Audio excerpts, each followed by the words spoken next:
Yes, hello, good morning mga ka-Jollibee. Ito, kakagising ko lang at ayan, naisipan kong magluto a kiss dahil nagugutom na ako at para may kainin si Miss Nikki. Let's go. While watching, si mother naman ay ayan, busy naglambada at nagtutupi ng mga damit namin, please. Tara, samahan niyo akong magluto ng pansit at adobo at mag-init ng ibang ulam habang nasa work pa si Miss Neggy. Let's go! Pero syempre, bago ang lahat, maglalaro muna tayo ulit ng ganda-gandahan. Please! Ganda ka, girl! Let's go na! Tara na!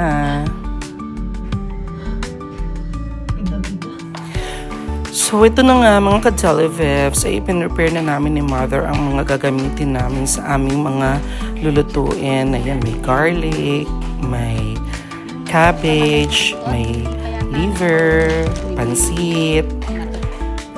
Ito yung aking mga pampalasa. Yan. Kung anik-anik na mga pampalasa yan, nagagamitin ko sa aking pagluluto. Pinakuloan ko na rin pala yung gizzard. Hinihiwa na ni Mother yung liver. Lalagyan ko rin pala siya ng sesame oil para added flavor. Inumpisahan ko na palang i-fry yung mga squid balls at saka kikiam. Tapos, sinet aside ko, nag-start na akong mag-isa ng bawang at sibuyas. Tapos nilagay ko na rin yung liver. Liver lover yarn. Buri mo.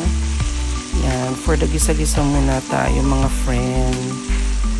Kailangan igisa nating mabuti para matanggal yung lansa.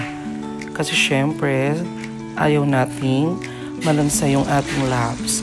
Tapos sinunod ko nang nilagay yung celery. Kasi yung celery, it adds flavor at saka para mabango.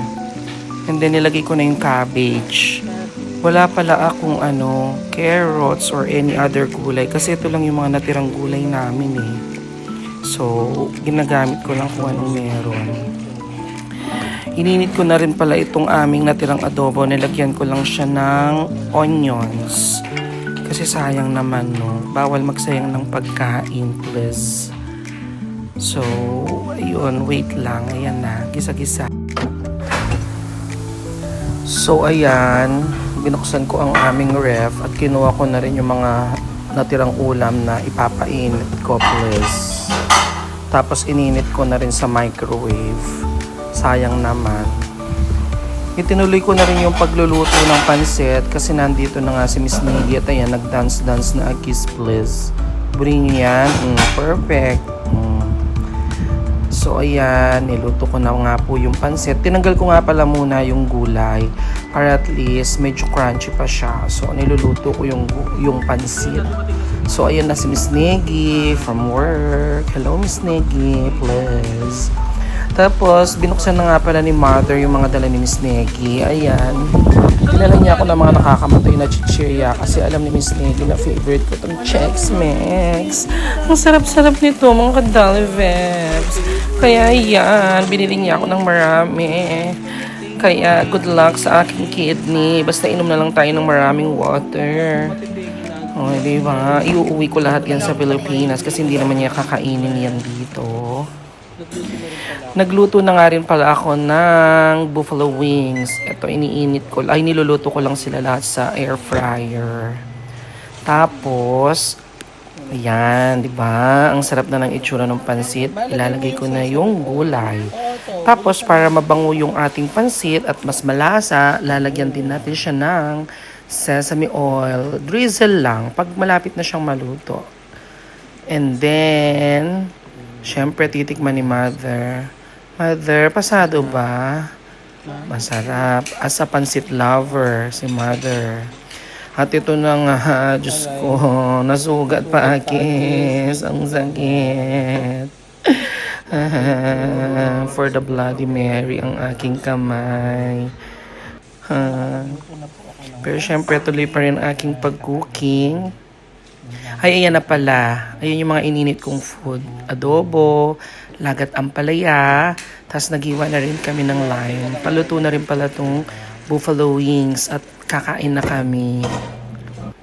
Ayan, so luto na. May buffalo wings.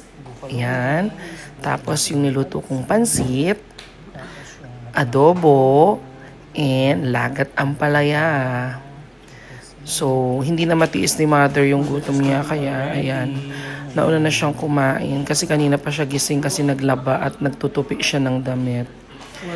Pero, ako yan, nanonood pa rin ako ng aking favorite travel vlogger, si JM. Hello, Mr. JM Bangkisyo. Please shout out. At ayan, nag-umpisa na kaming lumamon dyan. So, syempre, pray po muna tayo. At nag-start ng umatak ang mga mami nyo.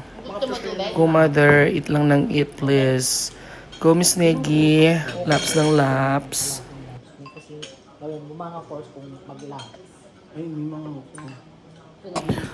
O diba, nagluto na nga ako, kasalanan ko pa na na-force pala siyang kumain. Ang sarap mong ingud-ngud Miss Negi. Pero, in fairness, gustong-gusto lahat ni Miss Negi niluto kong pagkain. Let's eat. Masa na? Ngayon po? Dagan. Ano ako? Ang gusto mo tubig kanya? Ako ba kami water? Ha? O diba, super lamon talaga kami mga kadalvebs. Let's eat. Sige, subo ng subo. Ito nga pala yung first meal pa lang namin. Ako pala, hindi pa ako kumain. Pero si mother kanina kumain na siya. Parang 20 plus hours akong hindi kumain. Ito pa lang yung first meal ko dito sa Houston. So, ayan. Diba? Alam na alam mong Pinoy yung mga nasa bahay. Yes, me. Hello. Tulala yarn. Thank you for watching.